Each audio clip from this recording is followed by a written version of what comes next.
My name is Angela. I'm a best-selling international author and a professional editor, and I'm going to share with you one of the most heart-wrenching stories that I've ever told. A man reached out to me and asked if I would help him to ghostwrite his story. He was in his 70s, he was an immigrant to the United States, came with literally nothing in his pocket, and built a multi-million-dollar empire.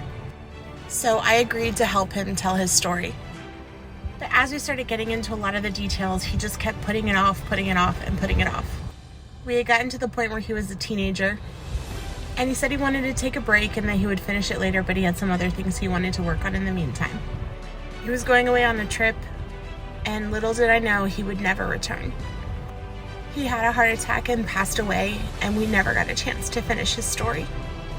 And when I got the news that he passed away, I could not help but cry. His story will never be told. His book will never be written. All because he thought he had more time. You have a story, and you have a book to write. So I have made it my mission ever since then to help people write and tell their stories.